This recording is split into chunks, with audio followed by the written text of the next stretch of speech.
Weekly और monthly राशिफल के साथ साथ ज्योतिष, वास्तु, मंत्र आदि से जुड़ी वीडियोस रेगुलरली पाने के लिए चैनल को अभी सब्सक्राइब कीजिए और बेल नोटिफिकेशन पे भी क्लिक कीजिए ताकि नई वीडियो की नोटिफिकेशन आपको समय पर मिल जाए। ओम गणेशाय नमः। ओम नमः शिवाय। मैं निखिल ज्योतिष आचार्य आप सभी का मेरे चैनल पर पुनः स्वागत करता हूं। आशा करता हूं कि आप सभी स्वस्थ होंगे। महादेव की कृपा आप सभी पर सदैव बनी रहे। ये वीडियो सिंह यानी कि लियो के लिए बहुत विशेष है, क्योंकि वीडियो है 10 नवंबर से 16 नवंबर 2025 के साप्ताहिक राशिफल के बारे में। कैसा रहेगा आने वाला सप्ताह सिंह के लिए। जो मेरा साप्ताहिक राशिफल है वो प्रमुखतः चंद्रमा और उनकी गति पर आधारित होता है। चंद्रमा एक बहुत विशेष ग्रह है, चंद्रमा की विशेषताएं बहुत हैं, लेकिन जब हम साप्ताहिक राशिफल के संदर्भ में बात करते हैं तो पहला तो उनकी तेज गति, फिर उनका मन का कारक होना और फिर उनकी क्वालिटी कि वह जिस भी भाव राशि ग्रह के साथ संपर्क संबंध साधते हैं उनको बहुत एक्टिवेट कर देते हैं। चंद्रमा के गोचर के कारण हमारे मन मस्तिष्क, स्वभाव, विचार, सोचने के तरीके, हमारे दृष्टिकोण, डिसीजन मेकिंग, इन सब पर बहुत प्रभाव पड़ता है। चंद्रमा के गोचर से बहुत प्रभावित हमारा जीवन होता है डायरेक्टली, इसलिए साप्ताहिक राशिफल उसको समझने में मदद करता है। इस अंधकारमय जीवन में ज्योतिष एक मात्र विद्या है जो हमें थोड़ा सहारा दे सकती है, गाइड कर सकती है। भले ही ये राशिफल एक सामान्य आधार पर दी जाए, लेकिन एक जनरल गाइडेंस के लिए बहुत उपयोगी होते हैं। यदि आपकी लग्न राशि या चंद्र राशि सिंह है, दोनों ही गाइडेंस के लिए इस राशिफल को देख सकते हैं। जहाँ से आपको ज़्यादा सूट और रिलेट करता है वहाँ से देखिए। व्यक्तिगत तौर पे मेरा मानना है लग्न से देखेंगे तो अच्छा है, इनकेस नहीं पता है तो चंद्र राशि से भी इसको देख सकते हैं। शुरू करते हैं इस अत्यंत महत्वपूर्ण राशिफल का। चंद्रमा 10 नवंबर को दिन के 2 बजे आपके 12वें घर में आ जाएंगे, यानी कि कर्क में, और 12 नवंबर शाम के 7 बजे तक चंद्रमा यहीं पर रहेंगे। चंद्रमा का 12वें घर में आना एक प्रकार से बहुत अच्छा नहीं माना जाता। यहाँ पे गुरु भी है जो अगले ही दिन वक्री होने वाले हैं, वो खुद अष्टमेश हैं। अच्छा, अच्छी चीज़ यह है कि विपरीत राजयोग बना है, कोई बहुत अरसे से अटका हुआ काम आपका यहाँ पर पूर्ण हो सकता है। लेकिन क्योंकि चंद्रमा 12वें घर में है और वक्री गुरु 10 को नहीं लेकिन 11 को वक्री हो जाएंगे, तो ये बताता है कि खर्चे बहुत बढ़ सकते हैं, सेहत भी थोड़ी सी प्रभावित हो सकती है और इनसिक्योरिटीज़ बहुत रहेंगी, बहुत ज़्यादा इनसिक्योरिटीज़। फोकस नहीं रहेगा, ध्यान बहुत भटकेगा, नींद ढंग से नहीं आएगी और विचार भिन्न भिन्न प्रकार के आएंगे। तो इससे थोड़ा सा बचिएगा, क्योंकि गुरु पंचमेश भी है, उनका वक्री होना भी कभी कभी दृष्टिकोण को थोड़ा सा प्रभावित करता है। इसलिए मानसिक दृष्टिकोण से थोड़ा सा बचकर रहना है। नवांश कुंडली बताती है कुछ भी रिस्क नहीं लेने, सेफली आगे बढ़ना है। दशांश कुंडली कार्य क्षेत्र में काफ़ी क्रिएटिविटी दिखाने का मौका मिल सकता है इस टाइम पे, लेकिन ओवर क्रिएटिव नहीं रहेगा। बिजनेस के हिसाब से ठीक है, कुछ नुकसान होगा लेकिन बड़ा काम भी मिलेगा। लव लाइफ, रिलेशनशिप को आगे बढ़ाने का प्रयास कीजिए। अभी लगता है चीज़ें बहुत रुक सी गई हैं, थम सी गई हैं।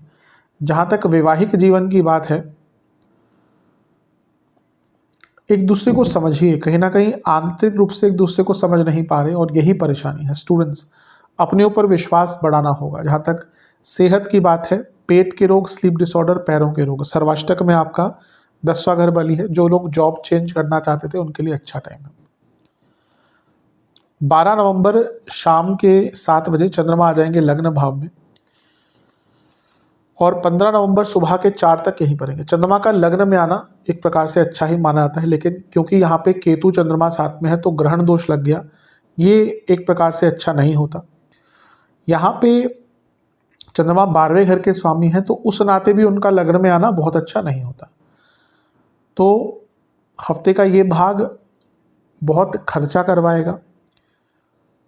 केतु चंद्रमा साथ में है तो व्यक्ति बहुत अतीत में जाता है, व्यक्ति बहुत परेशान भी कभी कभी हो जाता है। लेकिन केतु चंद्रमा की युति एक अच्छी चीज़ करती है कि ये कभी कभी ना डिस्ट्रैक्शंस को दूर करने वाली युति होती है, क्योंकि थोड़ा डिटैचमेंट देती है। ये रियलाइज़ करवाती है चंद्रमा केतु की हाँ भाई, मे भी इस चीज़ की इतनी आवश्यकता नहीं है जीवन में जिसके पीछे हम इतना भाग रहे हैं। तो डिस्ट्रैक्शंस को दूर करने का भी मौका यहाँ पर मिलेगा।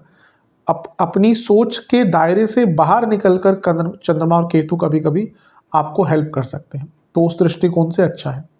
नवांश कुंडली बता रही है कि अपने जीवन को फिर से ठीक करने का एक मौका, ऐसा नहीं कह रहा बड़े स्तर पर, जो छोटा मोटा जो आप चीज़ ठीक कर रहे थे ना, अपनी सोच को बदलकर वो कर सकते हैं। दशांश कुंडली, कार्य क्षेत्र में थोड़ा कम बोलिएगा, हार्मनी बनाकर रखिएगा। बिजनेस में मैं एक ही चीज़ कहूँगा कि आपको R&D करनी पड़ेगी, उसकी आवश्यकता बहुत है। लव लाइफ, पुरानी बातों को ठीक कीजिए, पुरानी बातों को सॉल्व कीजिए, फिर आगे बढ़िए। वैवाहिक जीवन, एक ही दिक्कत, एक ही परेशानी कि शांति नहीं है, तो घर में शांति बनाने का काम आप दोनों को मिलकर ही करना पड़ेगा, और कोई नहीं आएगा। स्टूडेंट्स, कॉन्फिडेंस की कमी थोड़ी दिख रही है इस टाइम पे। सेहत की जहाँ तक बात है, एंग्जाइटी रहेगी, कफ रोग रहेंगे, स्लीप डिसऑर्डर।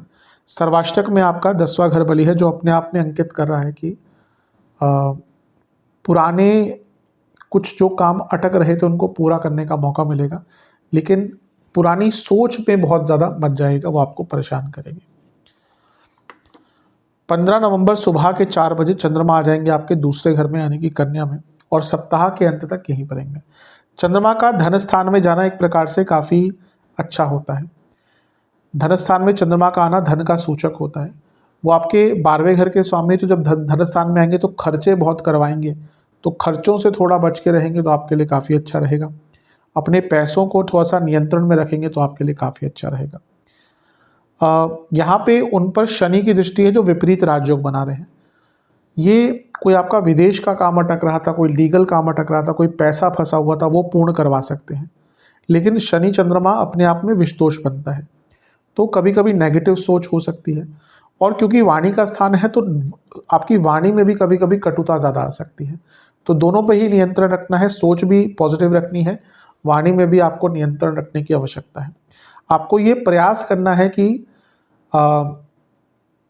अपने शब्दों को सार्थक और सरल रखें, क्योंकि यहाँ पे आप बहुत चीज़ें ज़्यादा भी बोल सकते हैं, और ज़्यादा बोलना और उसका मायना ना निकलना, ये भी साथ में कभी कभी। तो व्यक्ति बहुत बोल देता है लेकिन उसका मायना कुछ नहीं निकलता। तो जितना कम बोलेंगे, स्पष्ट बोलेंगे, उतना अच्छा है। नेगेटिव सोच, नेगेटिव चीज़ों से बच के रहेगा, ये आपको बहुत मदद करेगी। एक्सपेंडिचर कम रखिएगा। नवांश कुंडली, एक ब्रेक की आवश्यकता दिख रही है जीवन में, तो अगर आने वाले टाइम में अपने लिए एक ब्रेक निकाल सकते हैं तो अच्छा होगा। दशांश कुंडली, कार्य क्षेत्र में कुछ बहुत बड़ा काम मिलने का आपको मौका दिख रहा है यहाँ पे। लव लाइफ, बिजनेस में आइडियाज़ बहुत आएंगे, बहुत अच्छे अच्छे आइडियाज़ आएंगे। लव लाइफ, एक नयापन लाने की कोशिश कीजिए, अभी लगता है कि चीज़ें बहुत बोरिंग सी हो गई हैं। वैवाहिक जीवन, सेम चीज़ कहूँगा, अभी लग रहा है बहुत रुक से गए हैं, थम से गए हैं।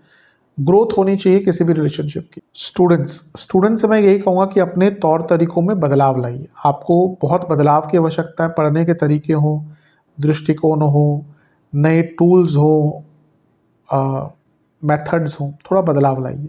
सेहत की जहाँ तक बात है, पेट के रोग बने रहेंगे, आंखों दांतों की प्रॉब्लम, फूड इन्फेक्शन तंग करेंगे। सर्वाष्टक में आपका लग्न ही अत्यंत बली है, ये अपने आप में अंकित कर रहा है कि ये ऐसा समय है हफ्ते के अंत भाग का कि जहाँ पे धन से जुड़े बहुत बड़े निर्णय आपको नहीं लेने, और सेहत का भी काफ़ी ध्यान देना।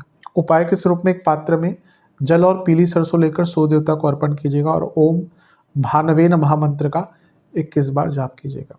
आशा करता हूँ वीडियो काम आएगा। चैनल पर नए हैं, सब्सक्राइब कीजिए, वीडियो को लाइक कीजिए। मिलता हूँ अगली वीडियो में, तब तक के लिए ओम नमः शिवाय।